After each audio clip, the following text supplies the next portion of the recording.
Good morning बच्चों, कैसे हैं आप सब लोग। तो चलिए अब हम लोग नए पेपर को शुरू करते हैं। तो 2022 का पेपर 2 अब हम सॉल्व करने जा रहे हैं। ठीक है, तो पेपर है ISS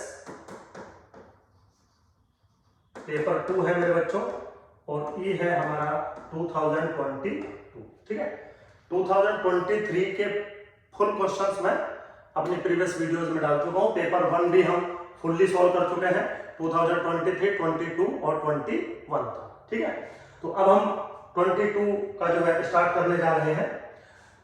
और सीरीज जो है मेरे बच्चों हमारी यहाँ पर ए सीरीज है। ठीक है, तो सीरीज थोड़ा सा नोट कर लिया करो, सीरीज ए है। तो चलिए जी क्वेश्चन नंबर 11 से स्टार्ट करते हैं। क्या कह रहा है question? Let y represents tensile strength of a cable of diameter x millimetre. ठीक है, मतलब x जो है वो डायमीटर को रिप्रेजेंट करता है मिलीमीटर में। फिर उसने क्या किया, एक नया रैंडम वेरिएबल बनाया y which is equal to cx square.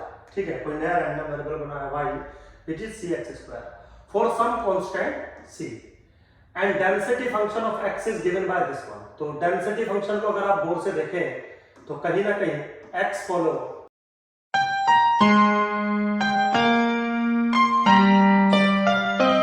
Uniform 5 plus theta लिखा हुआ है। ठीक है, then what is the unbiased estimate of theta square. Theta square का अनबायस्ड एस्टीमेट आपसे पूछा हुआ है। तो अगर ऑप्शन में आप देखें, चारों ऑप्शन में कहीं पर भी इन चारों ऑप्शन में y का कोई रोल नहीं है। इसका मतलब ये जो ट्रांसफॉर्मेशन आपको दी गई है ये टोटली कंफ्यूज करने के लिए दी गई है। ऐसा नहीं है कि y का इस्तेमाल करके हम ये काम नहीं कर सकते, बट टिपिकल टास्क है, आपको टफ पड़ेगा। ठीक है, तो जब टफ पड़ेगा तो हमें करना ही क्यों है। चलिए जी, तो सिंपल है मेरे बच्चों क्वेश्चन। अगर आप क्वेश्चन को थोड़ा सा गौर से देखें और हम बात करें, शुरुआत करते हैं।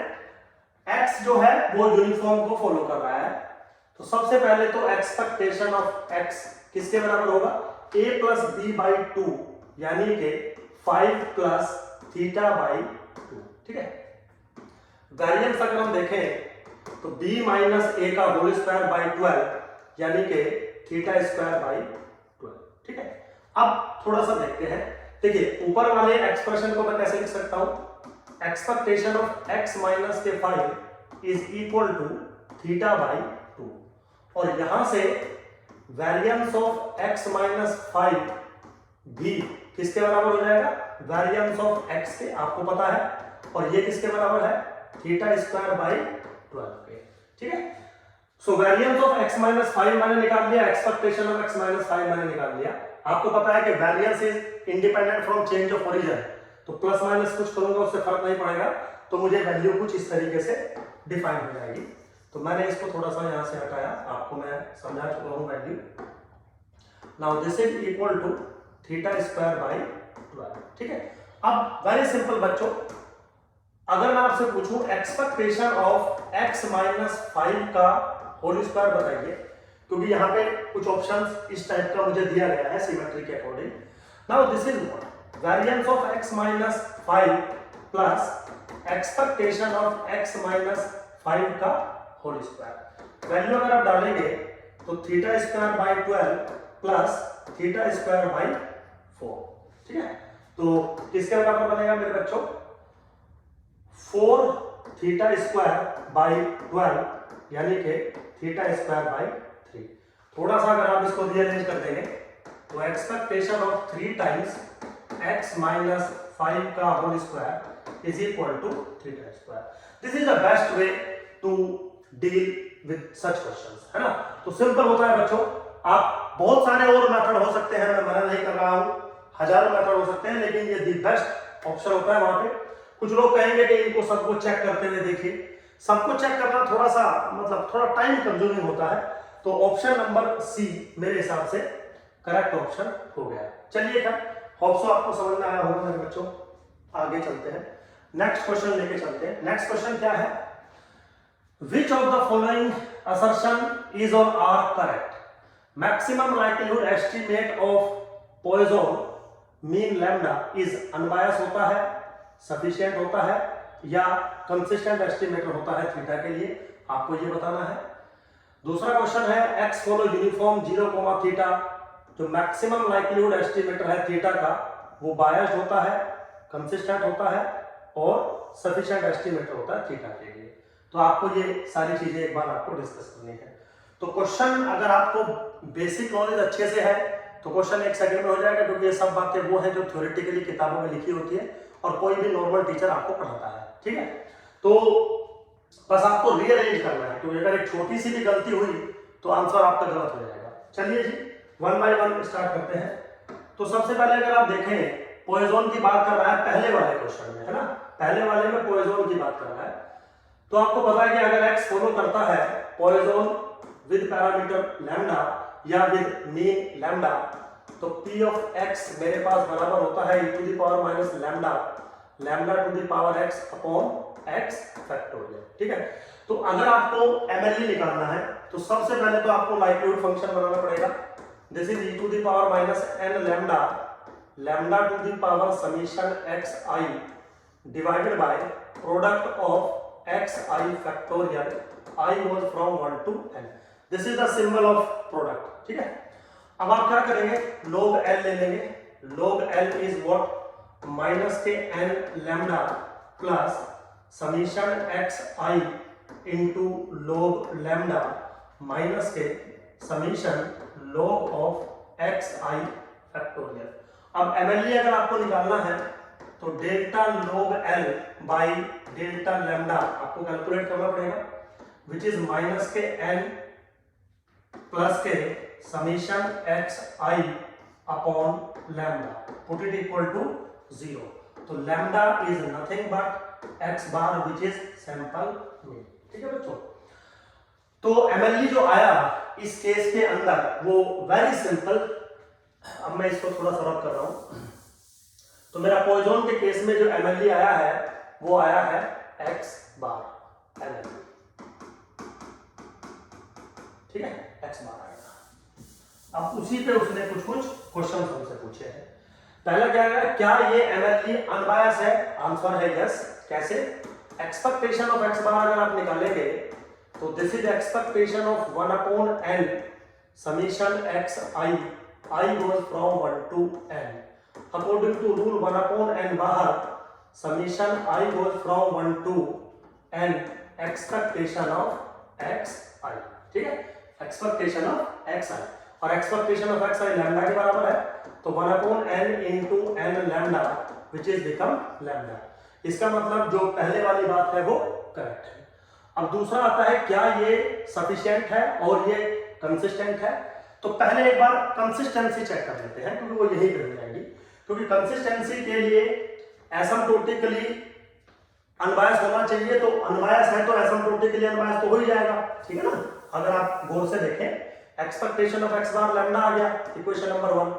अब निकालना होता है variance of x bar which is very famous, variance of x divided by n।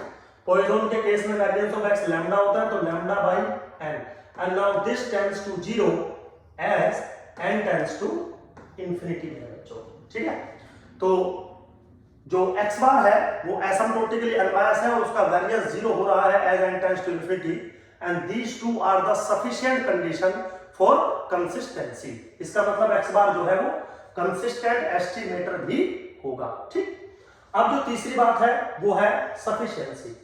क्या जो MLE होता है वो सफिशिएंट होता है? Yes, MLE is always the sufficient estimator if the sufficient estimator exists।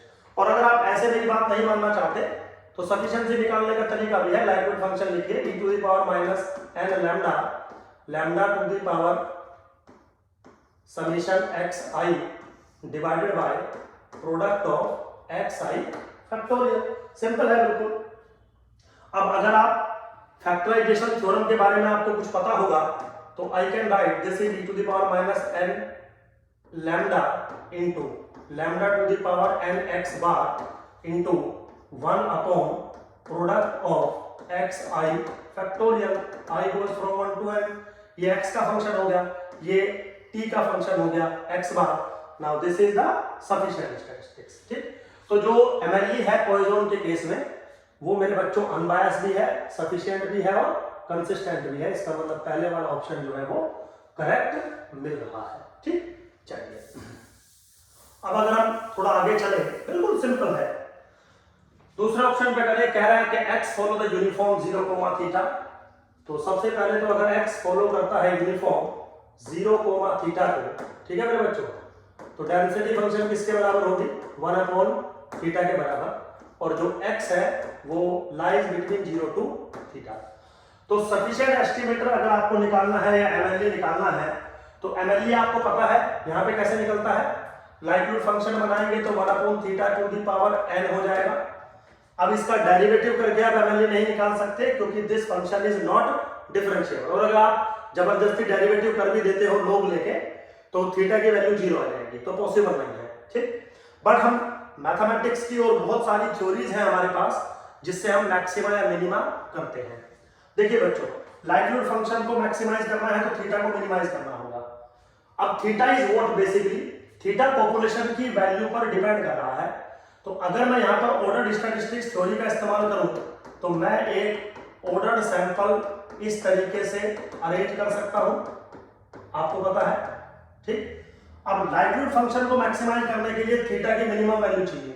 Theta की मिनिमम पॉसिबल वैल्यू क्या है, सैंपल का मैक्सिमम वैल्यू। इसका मतलब एमएलई जो यहां पर बनेगा थीटा है वो बनेगा xn, which is the maximum of the sample observation. ठीक है, तो मैक्सिमम लाइक्यूड एस्टिमेट ऑफ थीटा के बारे में बात करनी थी, तो सबसे पहले तो हमने एमएलई निकाल लिया, वेरी इजी।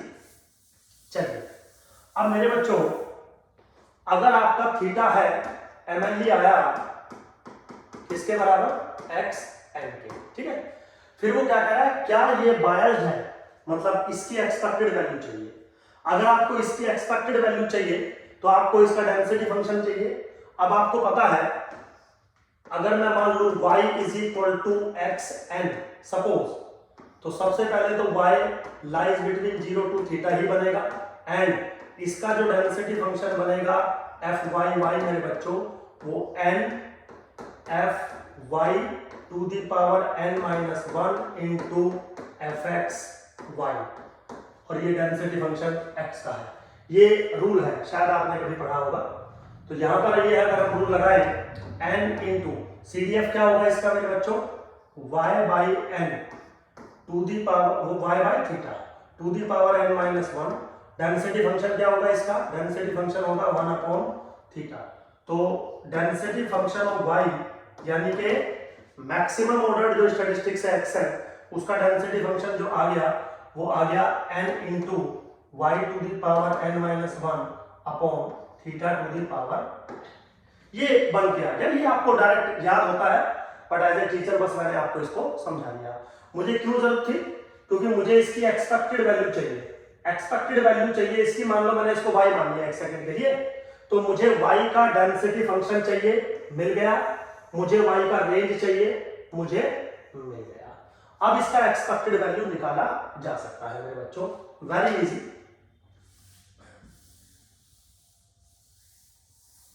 अगर मैं यहां पर expected value of xn calculate करूं, जो कि आपने एक्सपेक्टेड वैल्यू ऑफ y माना हुआ है, तो 0 to theta y into density function n y to the power n-1 upon theta to the power n dy, ये फॉर्मुलेशन आपकी बनेगी। अब आप अगर इसको एक सेकंड के लिए मेरे बच्चों कैलकुलेट करोगे तो इसकी वैल्यू बनेगी n upon n+1 into theta.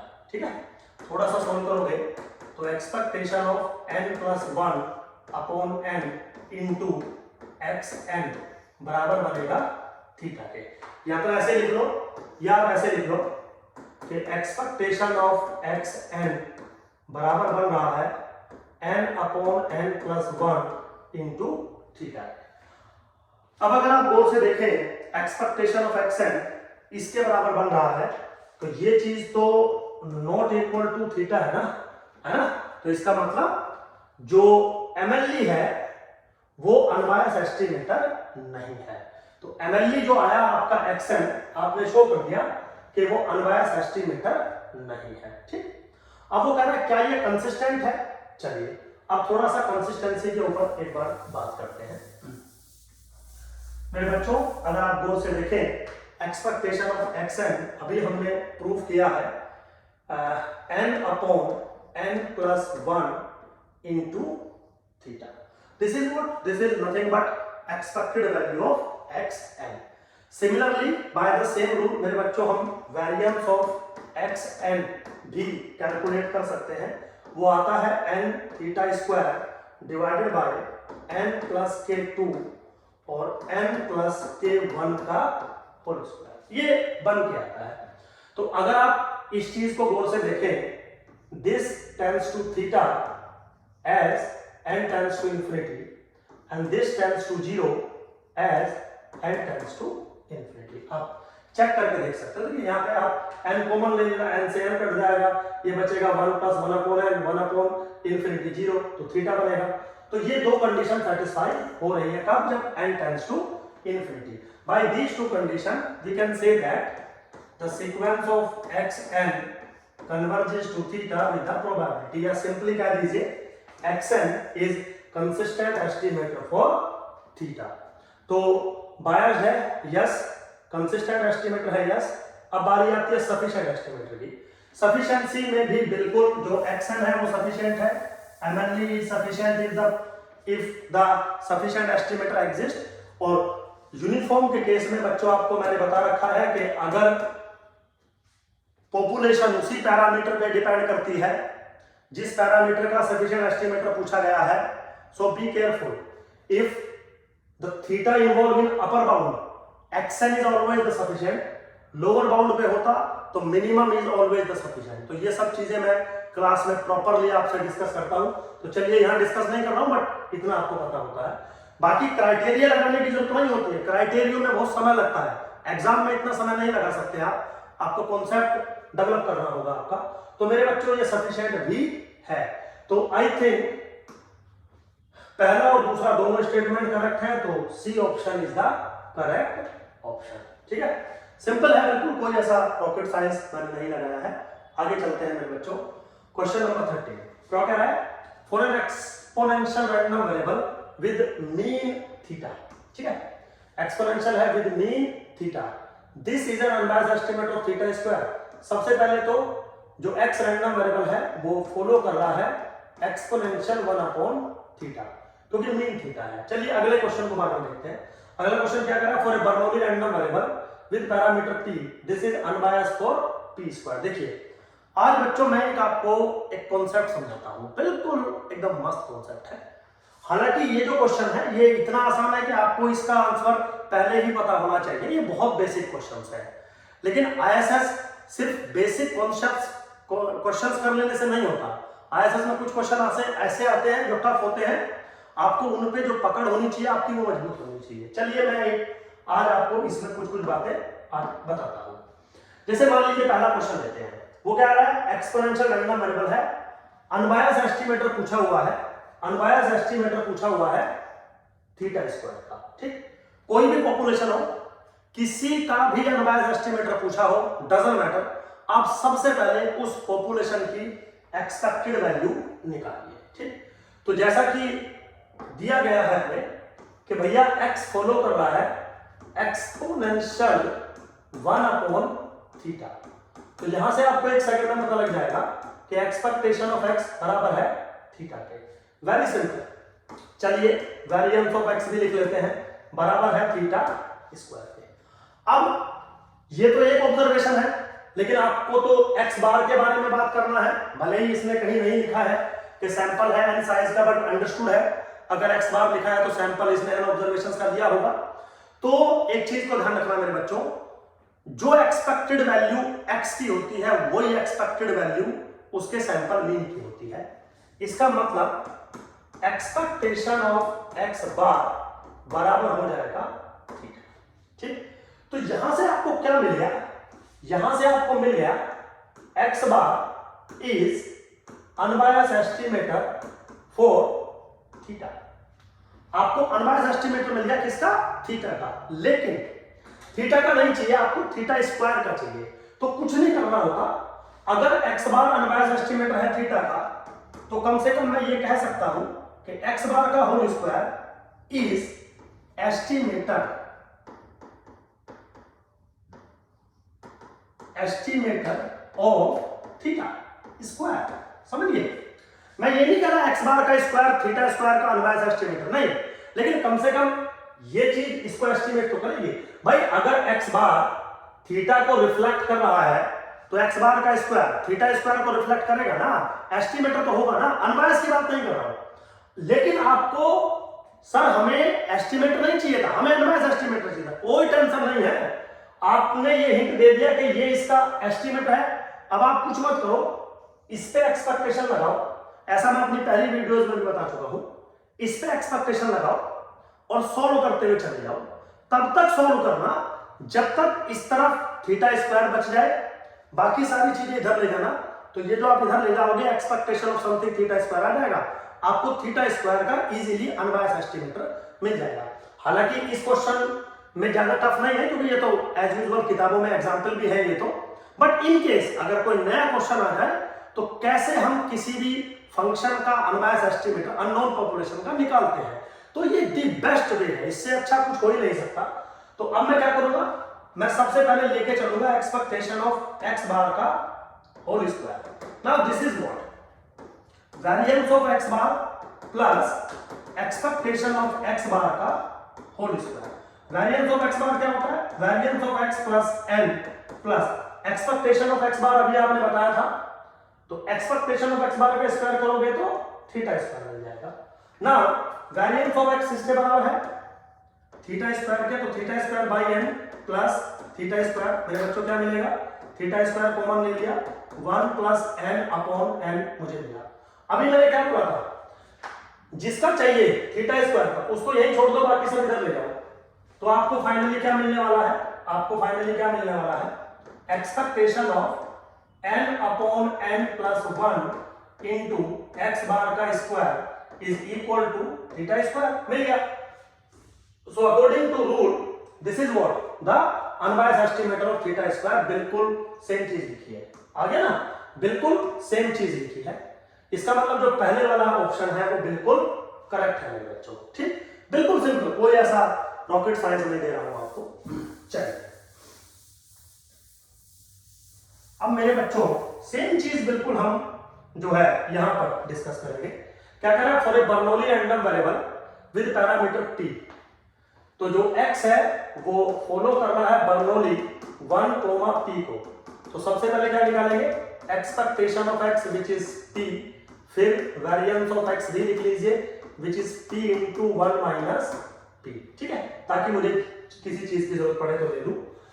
Bernoulli random variable with parameter t, summation xi का whole square upon i square क्या अनबायस्ड एस्टिमेट है p स्क्वायर का, चलिए चेक करते हैं।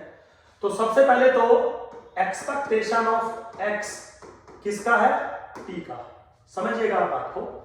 तो expectation of x bar which is expectation of summation xi divided by n is equal to p, ठीक है।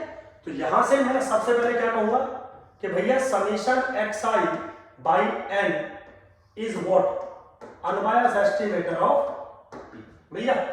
लेकिन आपको अनबायस्ड एस्टिमेटर p का नहीं चाहिए, किसका चाहिए, p स्क्वायर का। तो कुछ नहीं करना है, अभी मैंने क्या बोला था, एक्सपेक्टेशन लेके चलिए, या आप पहले सिंपल कह दीजिए कि समीशन xi बाई n का whole square is estimator of p square. Unbiased नहीं कह रहा भाई, आपको ये चीज इसको एस्टिमेट कर रही है, इसका स्क्वायर एस्टिमेट करवाना है, तो इसका स्क्वायर कर दीजिए। अब अनबायस है या नहीं वो बाद में देखेंगे। अनबायस कैसे देखेंगे, जो आप स्क्वायर आपने किया इसकी एक्सपेक्टेड वैल्यू को सोल्व करिए, करते चले जाइए, कहां तक करते चले जाइए, जब तक p स्क्वायर ना बन जाए, जो बच जाएगा उसको इधर लेके आप आ सकते हो। वेरी सिंपल, कोई ऐसा रॉकेट साइंस नहीं है मेरे बच्चों। तो मेरे दिमाग में क्या चला गया, मेरे दिमाग में चला गया कि मुझे सॉल्व करना है expectation of summation xi by n के होल स्क्वायर को। Now this is what expectation of summation xi का square divided by n square, ठीक है, सिंपल है बिल्कुल। चलिए अब थोड़ा सा 2-3 बातें हो जाए। मैं इसको कैसे लिख सकता हूं, 1 अपॉन n स्क्वायर लिख सकता हूं। दिस इज एक्सपेक्टेशन ऑफ, मान लीजिए y स्क्वायर, ठीक है, where y is what summation xi, ठीक है। अब summation xi according to rule किसको फॉलो करेगा, बाइनोमियल n p को फॉलो करेगा। तो मुझे कुछ इंफॉर्मेशन यहां से मिल जाएंगी, जैसे एक्सपेक्टेशन ऑफ y मुझे मिल जाएगा which is n into p, variance of y मुझे मिल जाएगा which is np1 minus p, ऐसे मुझे वैल्यू मिल जाएगी। तो अगर मैं ये सारी वैल्यू यहां पर पुट करूं तो दिस इज 1/n² मेरे बच्चों bracket variance of y plus expectation of y का स्क्वायर। चलिए now this is what 1/n², variance of y किसके बराबर है, वेरिएंस ऑफ y है np minus np² plus expectation of y का होल स्क्वायर किसके बराबर है n² p² के बराबर मुझे वैल्यू मिलेगी, ठीक। तो फाइनली जो मेरे पास एक्सप्रेशन बन रहा है, एक बार जरा मैं उसको लिखता हूं। मेरे पास जो वैल्यू आ रही है वो एक्सपेक्टेशन ऑफ समीशन xi का square 1/n² is equal to 1/n² bracket np, और यहां पे मैं ले लेता हूं प्लस का np² कॉमन ले लेता हूं, तो क्या बचेगा n-1 बचेगा, ठीक है। सिंपल है बिल्कुल। अब मेरे बच्चों अगर मैं थोड़ा सा सॉल्व करूं तो एक सेकंड में अब आपका क्वेश्चन का रिजल्ट आने वाला है, इससे ये कैंसिल आउट, क्या मिला, एक्सपेक्टेशन ऑफ समीशन xi का whole square is equal to np plus n-1 into p², ठीक है। Now this is what expectation of summation xi का square is equal to expectation of summation xi np को follow कर रहा है, तो this is summation xi, है ना। np की वैल्यू समीशन xi हो सकती है क्योंकि summation xi binomial n p को फॉलो कर रहा था, तो दिस वन। नाउ प्लस के n-1 सेम रखा इनटू p²। अगर आप इसको थोड़ा सा सॉल्व करेंगे तो this is expectation of summation xi का square minus summation xi divided by n-1 is equal to p²। तो मेरे बच्चों ये होगा, आप इसको थोड़ा सा ऐसे भी लिख लीजिए जो जनरली बुक लिखती है, summation xi bracket summation xi-1 divided by n-1 is equal to p²।